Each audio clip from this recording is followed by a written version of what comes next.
What's going on, guys? If you've made it this far, you know what we got going on next.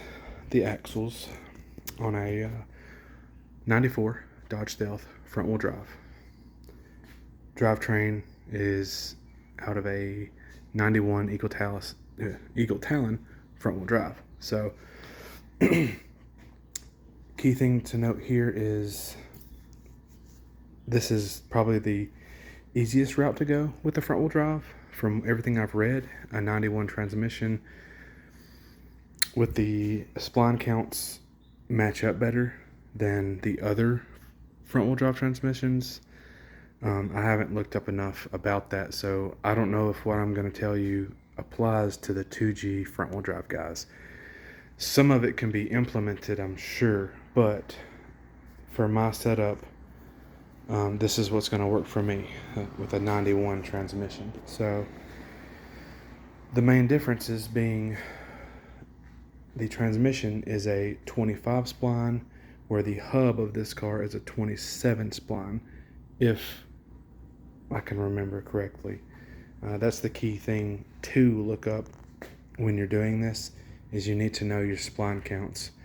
And it wouldn't be a bad idea to measure the distance between your hub and your transmission to get a ballpark of what length axle you would need. So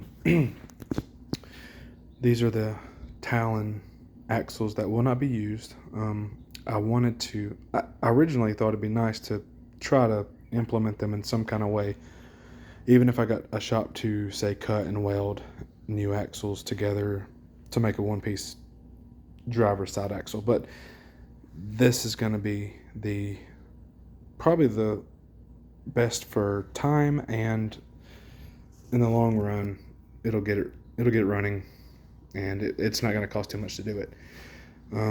These two on the right here are both the same axle. One is one is manual, the left one manual, the right one is an automatic. And these, I got this one, the left, was from O'Reilly's. The right one I actually got on Amazon or eBay, either way. The main reason I got them both was because I wanted to actually see the difference in length. So, and the automatic is noticeably shorter, which I think is what we're going to use first.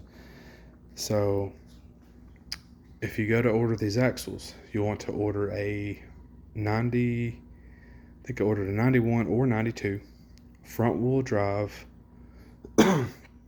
dual overhead cam model axle for the passenger side. So, and the key thing to note there is what you're wanting to allow yourself is enough in and out play to where you're not going to bind your axle and break something. And from the looks of it, like I said, the automatic one is probably the way to go. That's what's in all the information I found out there, and that makes the most sense to me. So, front wheel drive guys, at least for the 1G, you're gonna have to add a intermediate shaft. This one I got off eBay for around 140 bucks. It's so from my research, all of the intermediate shafts are the same, roughly. I think there's a slight difference in like the 96 model, but as far as mounting to your car, everything up till 96 works in these swaps. I don't know the difference in a 97, 98, 99 that makes it not work, but my experience, or at least what I found, any 1G will work. Any 2G with a up till 96 will work. So just keep that in mind when you start to do your axles. And these two here, this is the piece out of the Stealth.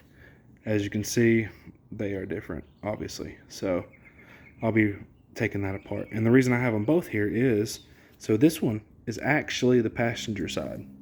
for the passenger side.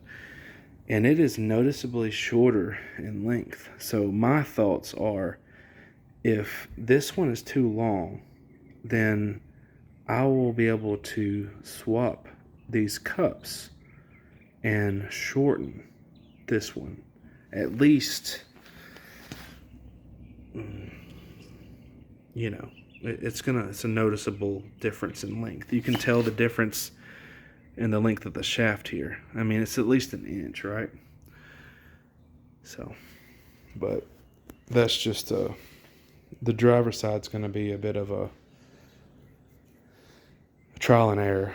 So, you know, like I said, the reason I'm trying to go a little bit more in depth with all these are because information seems limited on this swap, and mine specifically because it's front wheel drive. Most people are doing all wheel drive swaps, but anyway, I'm going to start taking some of this apart. I'm going to start with the passenger side since we're limited on light today, and I'll let y'all know how it fits.